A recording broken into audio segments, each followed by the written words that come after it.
Eu creio do fundo do meu coração que Deus ele tem feito um avivamento no meio da nossa geração. Creio do fundo do meu coração.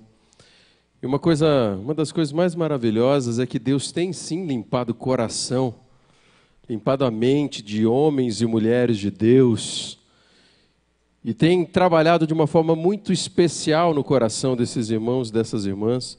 E esses irmãos e irmãs a quem eu me refiro são vocês, cada um de nós. Eu creio que Deus deseja nos usar de uma forma muito especial onde nós estamos, para que nós possamos ser agentes do Senhor, para impactar essa geração e para experimentar cada vez mais do Senhor na nossa vida e na nossa história. Você crê nisso?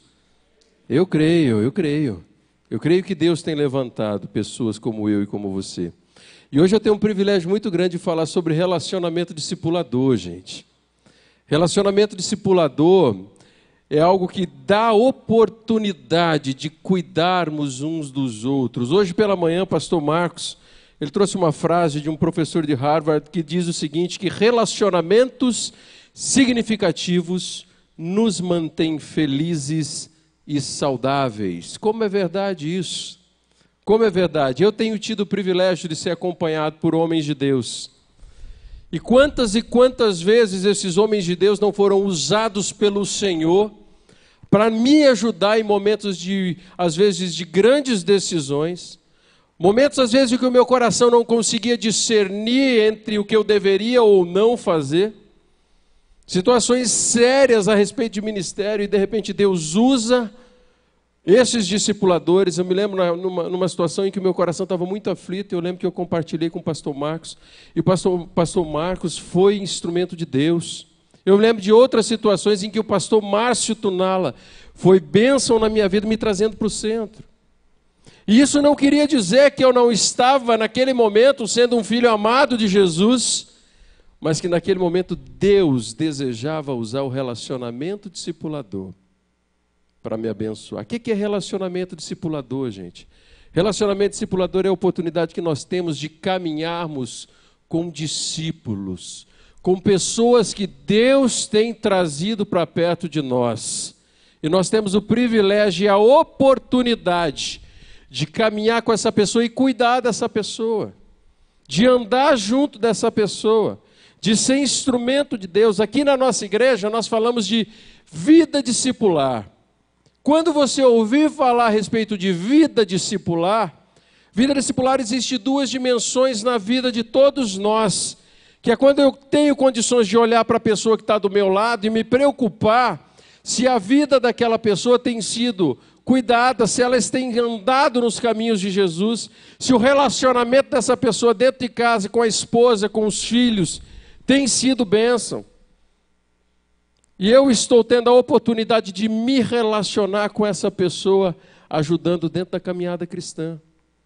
E a outra dimensão é a vida ministerial, é o meu envolvimento na obra de Deus, no projeto que Deus tem para a minha vida, no projeto que Deus tem para a sua vida. E eu acredito do fundo do meu coração que homens e mulheres de Deus, que foram usados tremendamente pelo Senhor no decorrer da nossa história, foram homens e mulheres de Deus que tiveram a oportunidade de ter homens e mulheres do lado deles, abençoando dentro da caminhada cristã. Isso é relacionamento discipulador.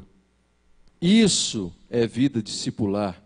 E eu quero compartilhar um pouquinho, falar um pouquinho a respeito disso com os irmãos hoje. Eu acredito que Deus ele tem nos convocado, Ele tem convocado desde o início da criação homens e mulheres para um projeto que faz com que homens e mulheres tenham a oportunidade de recomeçar em várias áreas de sua vida, mas mais do que isso, esse recomeço envolve, além de Cristo sim poder salvar com a obra que Ele fez na cruz do Calvário, nos dá a oportunidade também de cuidar daqueles que Cristo ama. E sempre quando eu vou falar de relacionamento discipulador, meus irmãos, uma cena bíblica não sai da minha mente, que é a cena onde Pedro havia negado a Cristo. Depois de tudo aquilo que a gente já conhece na história, Pedro ousadamente, com todo aquele ímpeto que ele tinha, e ele havia negado e estava profundamente amargurado, chateado. Jesus ressuscita e ele tem uma conversa com Pedro. E ele chega para Pedro e diz assim: Pedro, tu me amas? Pedro diz: eu amo, Senhor. E ele diz o seguinte: apacenta minhas ovelhas. Em outra linguagem, cuida dos meus cordeirinhos. E isso se repete uma segunda vez: Pedro, tu me amas? Amo, Senhor. Então, cuida dos meus cordeirinhos. A palavra de Deus traz a narrativa de que pela terceira vez isso acontece. Pedro se entristece. Naquele momento o Senhor estava perguntando: você ama de verdade, Pedro? Então cuida dos meus cordeirinhos. O cuidado é a essência do relacionamento de Jesus com as pessoas. O cuidado é a essência do relacionamento de Cristo com a minha vida e com a sua vida. O Senhor deseja cuidar de você. O Senhor deseja cuidar ao ponto de você ter a plena convicção de que o Senhor é o Deus que tem olhado para todas as situações da sua vida. E de repente eu vejo sim que Jesus ele veio salvar e transformar vidas. Mas ele veio para fazer um desafio, com que eu e você, nós fôssemos agentes de anunciação da salvação e do cuidado que Cristo traz através da nossa vida, para a vida das pessoas que vêm ao nosso redor. Quero deixar algumas coisas claras hoje aqui. Jesus veio para salvar você sim, para você se arrepender dos seus pecados e ter um encontro verdadeiro com Ele. Mas Ele veio também dar direcionamento radical na sua vida e na sua história. Ele veio fazer algo tremendo na tua história, para que você fosse usado por Deus no dia a dia da sua vida. E isso tem muito a ver com o relacionamento discipulador. João 3,16 diz: porque Deus tanto amou o mundo que deu o seu Filho unigênito, para que todo aquele que nele crê não pereça e tenha vida eterna. Essa palavra tem a ver com salvação daquilo que Cristo veio fazer. Efésios 2,8 diz: pois vocês são salvos pela graça, mediante a fé, e isso não vem de vocês, mas é dom de Deus. Isso tem a ver com aquilo que nós fazemos, com a nossa fé, nós cremos e o Senhor nos envolve. E por fim eu quero compartilhar um outro grande versículo, que nós entendemos, quando você que faz o CFI ou tem feito, você vai ver que nós chamamos de chamado primordial. Chamado primordial, que está lá em Mateus 28,18, que diz: portanto vão e façam discípulos de todas as nações, batizando-os em nome do Pai, e do Filho e do Espírito Santo, ensinando-os a obedecer a tudo que eu lhes tenho ordenado, lhe ordenei, e eu estarei sempre com vocês até o fim dos tempos. Esse versículo aqui, ele está trazendo um chamado para que eu e você, nós tenhamos a oportunidade de fazermos discípulos. Então eu poderia ousadamente dizer que Jesus ele não só veio para salvá-lo, mas ele veio para que você se alistasse no grande exército do nosso general que é Cristo, para que nós fôssemos agentes de Deus nesse mundo em trevas. E isso é tão importante que Cristo veio e Ele morreu, Ele entregou a sua vida. E esse ensinamento que Cristo veio, Ele veio trazer sobre nós para que vidas fossem transformadas e que isso fosse proclamado através do ensinamento, através do aprendizado, e para que nós pudéssemos experimentar isso na nossa vida e na nossa caminhada. Eu quero compartilhar um texto com vocês que está lá em 2 Timóteo. Queria que você abrisse tua Bíblia, acessasse o seu dispositivo. Paulo, quando escreve isso, ele havia compreendido isso que eu estou compartilhando com vocês nessa noite de uma forma muito grande e desafiadora. E ele não só tinha compreendido que Cristo veio para salvar e transformar vidas, mas que ele veio para levantar um exército de homens e mulheres de Deus, para que pudesse anunciar isso de uma forma grande. E 2 Timóteo capítulo 2, a partir do versículo 1, ele diz assim: portanto, você, meu filho, fortifique-se na graça que há em Cristo. E as palavras que me ouviu dizer na presença de muitas testemunhas, confia-as a homens fiéis que sejam capazes de ensinar outros. Olha para mim um pouquinho. Homens fiéis que sejam capazes de ensinar a outros. Eu creio do fundo do meu coração que Paulo estava falando de você. Paulo estava falando de você. Vamos continuar. Suporte comigo os meus sofrimentos como um bom soldado de Cristo. E nenhum soldado se deixa envolver pelos negócios da vida civil, já que deseja agradar aquele que o alistou. Semelhantemente, nenhum atleta é coroado como vencedor, se não competir de acordo com as regras. O lavrador que trabalha arduamente deve ser o primeiro a participar dos frutos da colheita. Reflita comigo no que eu estou dizendo, pois o Senhor lhe dará entendimento de tudo. E lembre-se de Jesus Cristo ressuscitado dos mortos, descendente de Davi, conforme o meu evangelho, pelo qual eu sofro e até estou preso como criminoso. Contudo, a palavra de Deus não está presa. E por isso tudo suporto por causa dos eleitos, para que também eles alcancem a salvação que está em Cristo Jesus com glória eterna. Esta palavra é digna de confiança. Se morremos com Ele também viveremos. Se perseverarmos com Ele também reinaremos. Se o negarmos, Ele também nos negará. Se somos infiéis, Ele permanece fiel, pois não pode negar-se a si mesmo. Fecha teus olhos, vamos orar mais uma vez. Deus, estamos diante da explanação da Tua palavra, Pai. Tenha liberdade, Espírito Santo, para falar conosco, Deus. E nós clamamos, ó Deus, para que o Senhor assim o faça, em nome de Jesus Cristo. Amém. Meus irmãos, quando eu leio um texto como esse, escrito pelo apóstolo Paulo, e nós estamos falando a respeito de relacionamento discipulador, eu começo a ver, logo no início desse texto, que relacionamento discipulador é uma oportunidade de abençoar os outros, porque nós temos a oportunidade de transmitir vida na vida. O Cristo que habita em mim, passando para o Cristo que habita na outra pessoa. E nós temos uma troca de relacionamento. Colossenses 3,16 diz assim: habite ricamente em vocês a palavra de Cristo, ensine e aconselhem-se uns aos outros. Essa é uma palavra que Paulo também está trazendo à igreja de Colossos, que tem a ver com isso que nós estamos falando.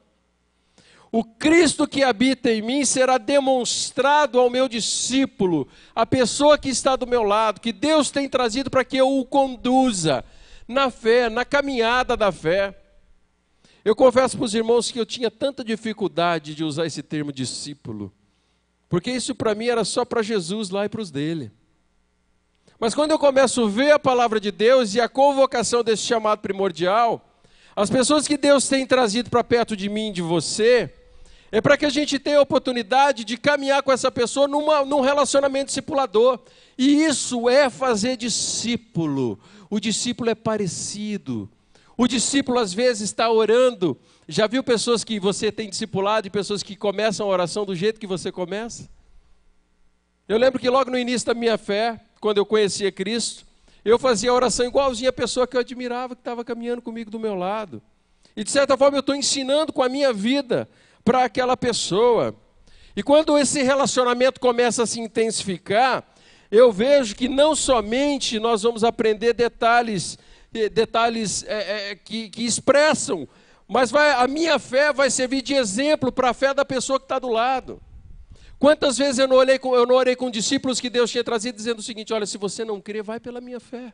Eu creio que Deus pode fazer.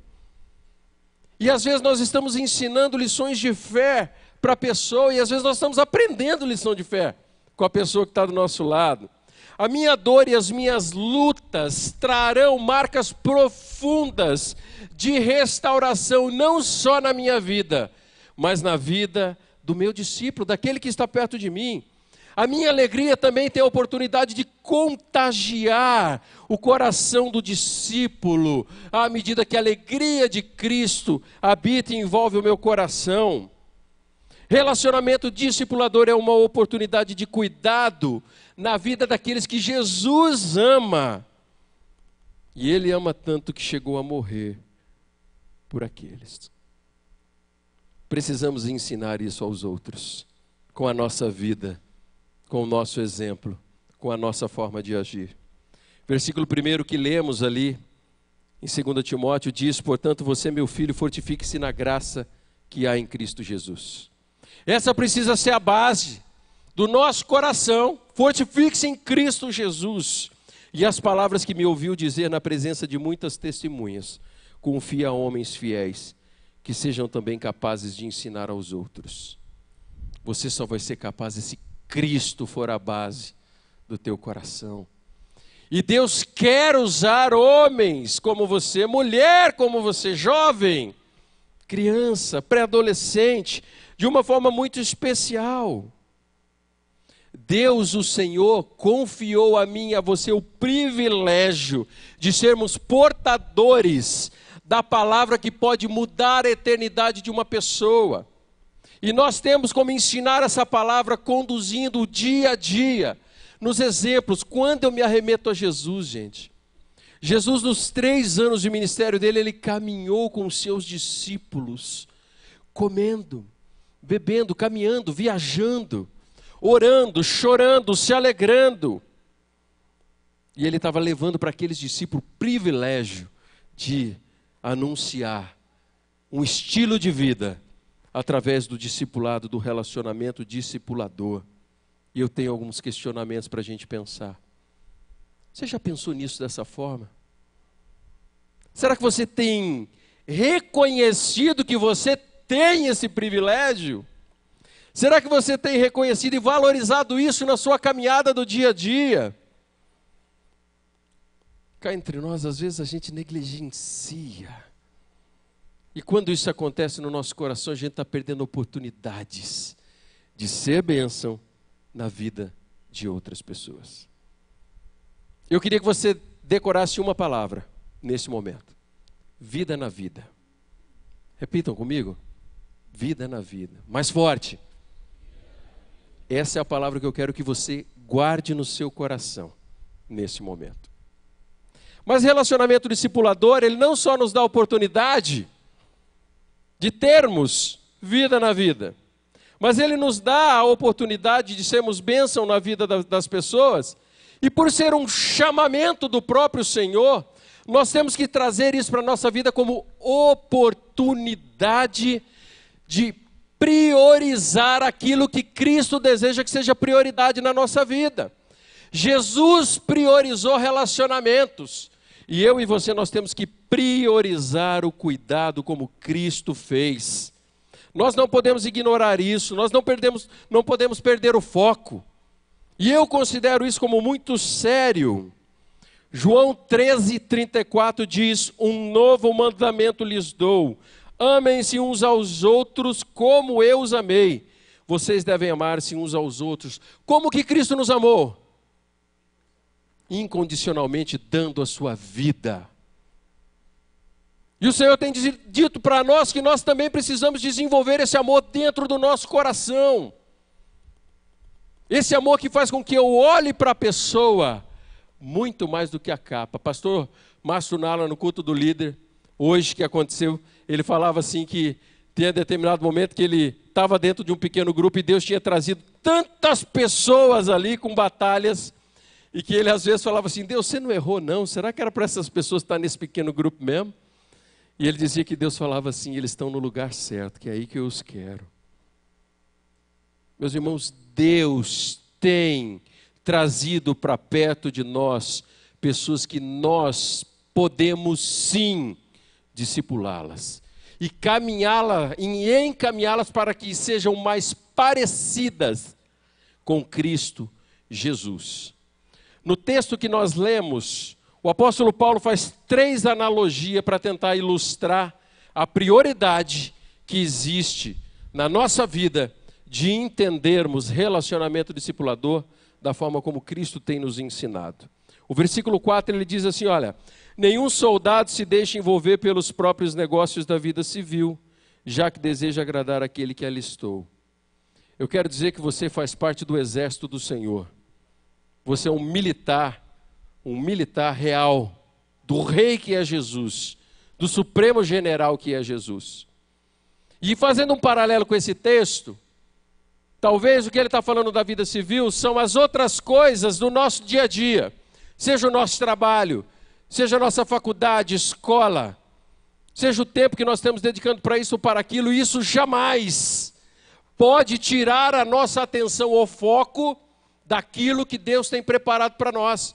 Por isso que o texto diz, nenhum soldado, ou seja, nenhum, nem eu e nem você, podemos nos deixar envolver pelos negócios da vida civil, já que desejamos agradar aquele que nos alistou. Não importa a realidade de vida tua hoje, aquilo que você faz no dia a dia, não pode impedir a tua missão no exército do Deus Todo-Poderoso. Uma palavra dura que Paulo traz ali para o seu discípulo Timóteo, mas é uma palavra também para mim e para você. E o texto continua semelhantemente. Nenhum atleta é coroado como vencedor se não competir de acordo com as regras. Ele está trazendo uma outra analogia. Aqui tem a ver com fazer aquilo que é correto, sim, mas tem a ver com o meu empenho como atleta para chegar ao objetivo final, que é vencer. E nós, como participantes desse projeto de Deus, temos que agir da forma como Deus deseja. E a última diz que o lavrador que trabalhar arduamente deve ser o primeiro a participar do fruto da colheita. Está dizendo que nós vamos participar, e isso está trazendo como privilégio aquilo que nós já trouxemos anteriormente. Por isso que nós temos que olhar para isso como prioridade. Deus o colocou estrategicamente, estou falando de você. Deus o colocou estrategicamente onde você trabalha, onde você estuda, onde você mora, para usar a sua vida para a glória de Deus. Paulo quer dizer a Timóteo o seguinte, que o seu trabalho, seus estudos, seus momentos de lazer, sua posição social não pode substituir o chamado primordial que Deus tem dado privilégio a você na sua caminhada cristã. Muitas pessoas desejam ver a glória e milagres de Deus na vida. Não é verdade? Se eu perguntar para vocês, vocês querem. Todos nós queremos. E precisamos assim o desejar. Mas poucos estão dispostos a dedicar o tempo nas nossas vidas para esse projeto maravilhoso de Deus. E uma palavra como essa que arde no meu coração, não é uma palavra de crítica, mas é uma palavra de oportunidade que Deus tem trazido a mim e a você, para que a gente olhe para a nossa caminhada cristã como prioridade naquilo que a gente tem feito.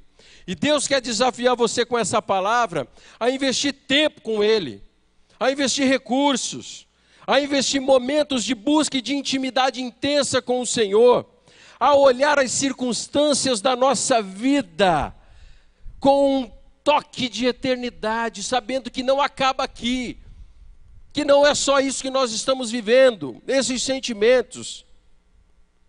Deus quer desafiar-nos a reconhecer que você é um soldado do exército celestial para fazer diferença nos dias de hoje, nesta geração, através do investimento em vidas, em pessoas. É isso que Deus deseja.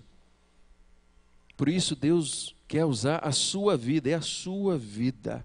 Ele quer usá-lo como um soldado para encher o teu coração da presença de Deus.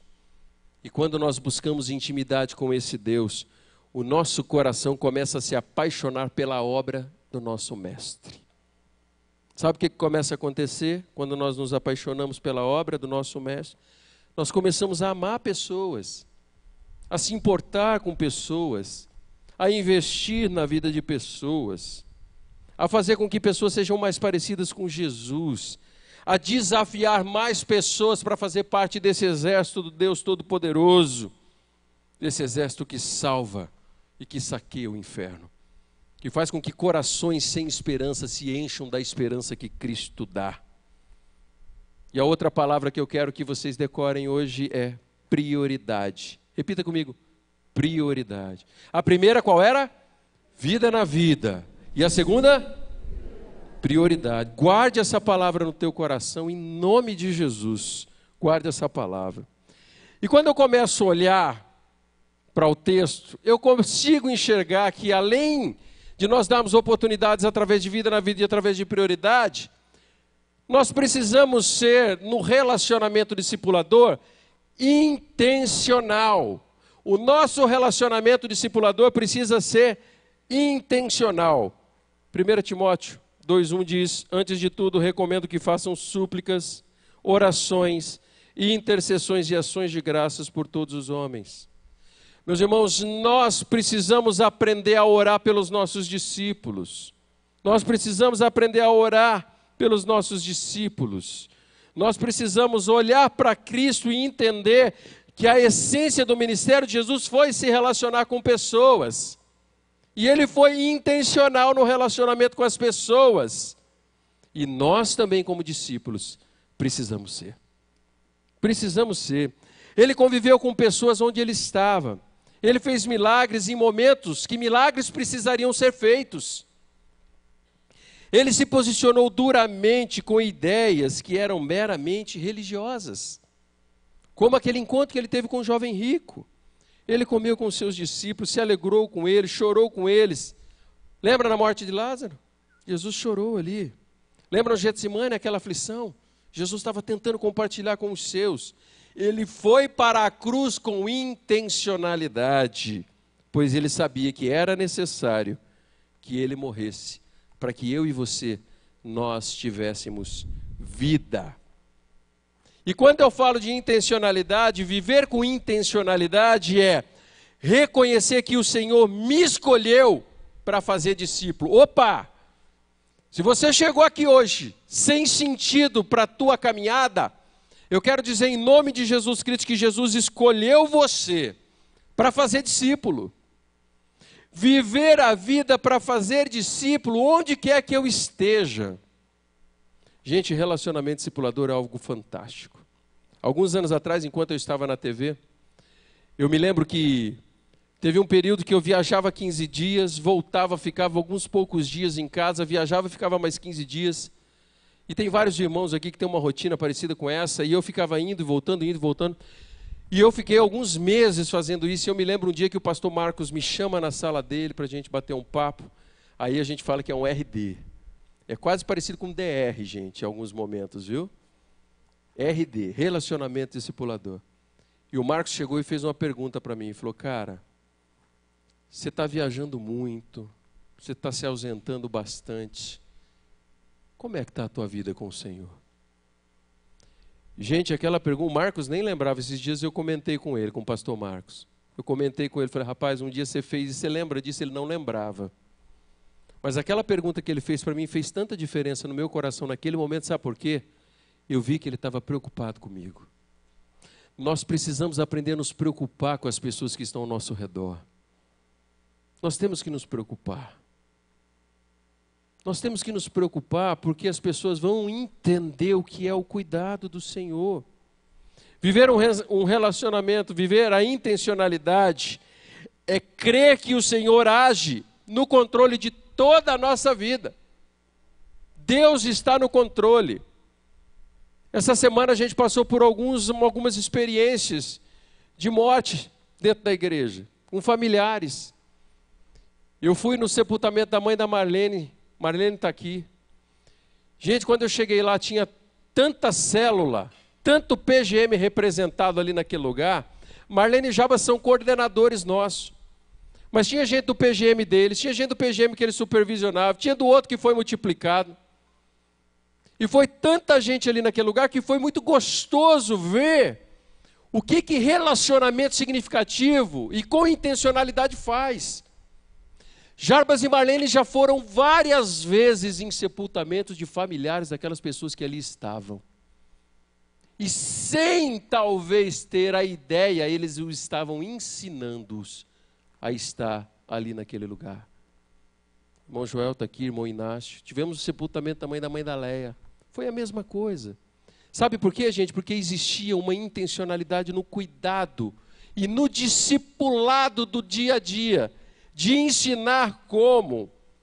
E viver com intencionalidade é crer que Deus nos colocou onde nós moramos, onde nós trabalhamos, onde compramos pão, onde abastecemos o carro, onde passamos com o carro, onde nós passamos as nossas férias, ou onde nós passamos para o trabalho.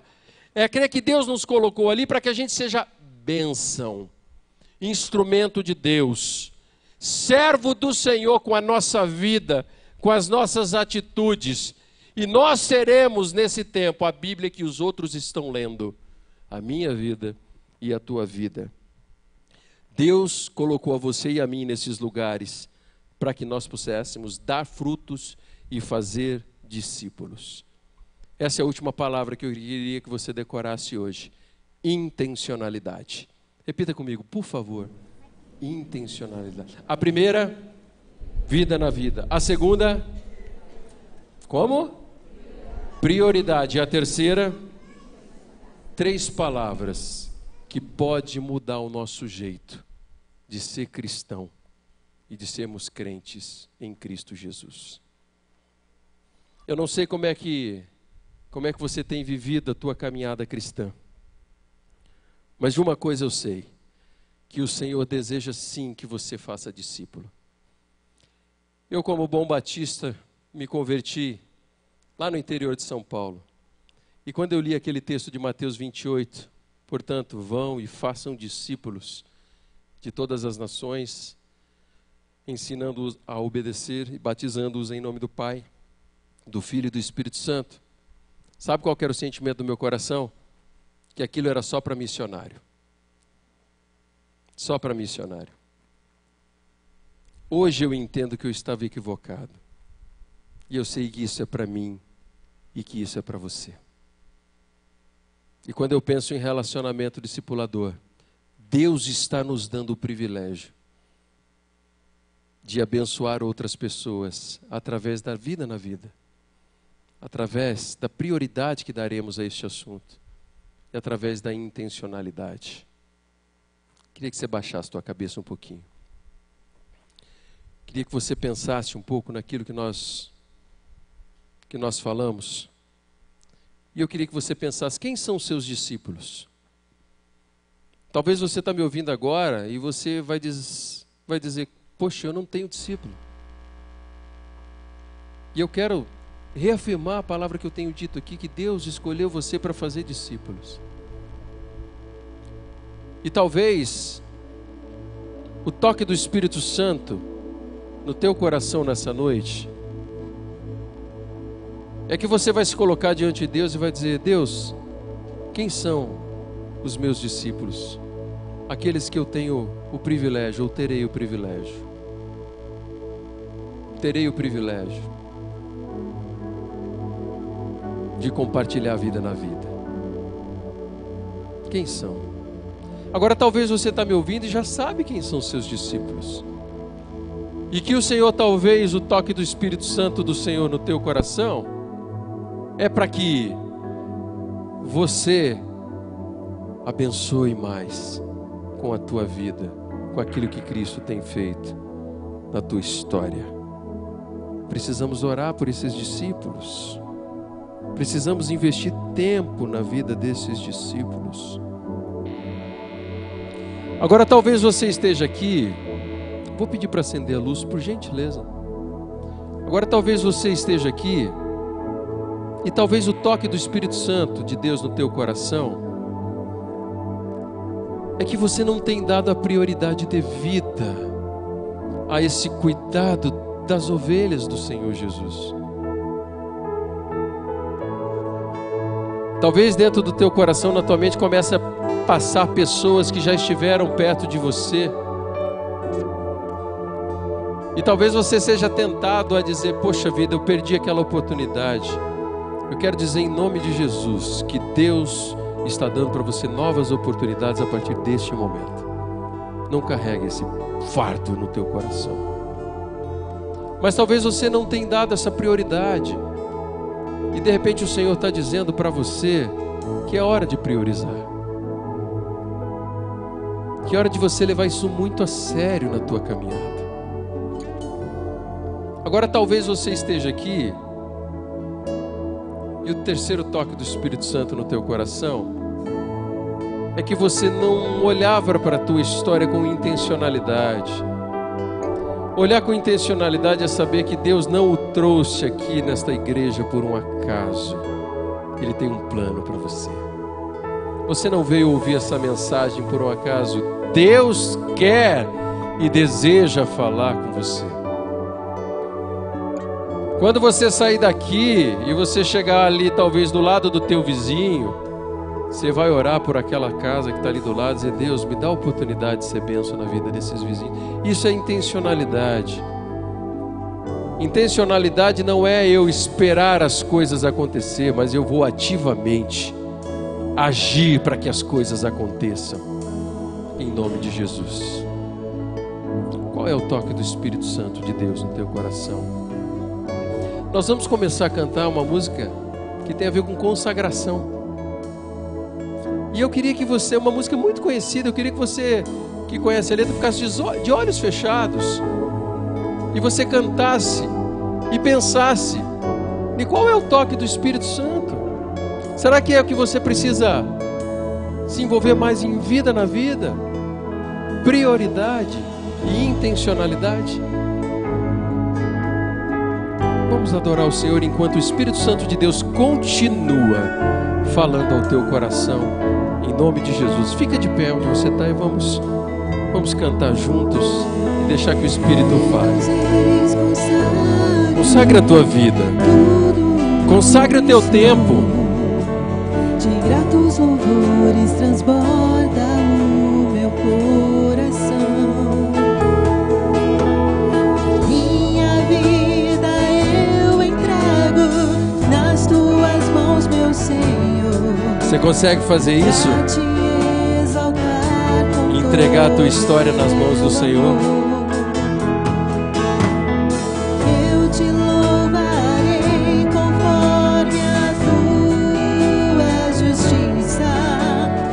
Cantarei louvores, pois tu és altíssimo. Celebrarei a ti, ó Deus, com meu viver. Cantarei, contarei as tuas obras, pois por tuas mãos foram criados. Toda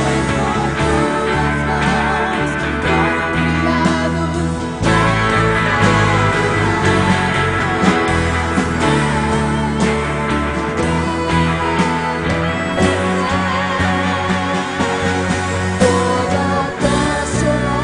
celebra a ti, cantar que posso junto, pois tu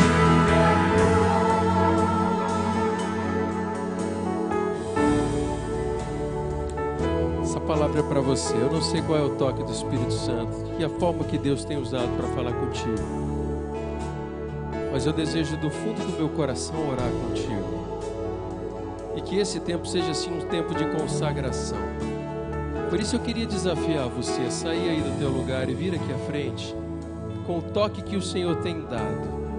E você vai vir com esse gesto dizendo o seguinte: Senhor, eu estou consagrando isso aqui porque eu tenho entendido que isso é toque do Senhor na minha vida. Eu queria que você saísse do teu lugar. Vem para cá. Eu estou aqui, gente, porque Deus tem falado comigo através dessa palavra, gente, de que nós precisamos sim dedicar, consagrar o que somos, consagrar para que nós investamos em vida na vida. Deus abençoe você. Vem para cá. Vem para cá em nome de Jesus. Você que é aquele que Deus está dizendo: olha, eu preciso ter discípulo, trazer vida na vida, em nome de Jesus. Saia daí, venha para cá, consagre esse tempo e esse toque do Senhor. Deus vai usar. Queria que você continuasse chorando. Agora, se o Espírito Santo de Deus tem falado com você, não hesite em nome de Jesus de sair do teu lugar, mas só saia se o Senhor estiver falando ao teu coração, porque essa palavra é uma palavra que pode mudar a tua história e usá-la de uma forma tão tremenda. E esse é o tempo de consagração diante do Senhor. É o tempo que você vai investir vida na vida, a tua vida, a vida de Cristo na vida de pessoas. E você tem a oportunidade de levar a sério aquilo que Deus tem feito. E você vai ser tremendamente usado pelo Senhor em nome de Jesus Cristo.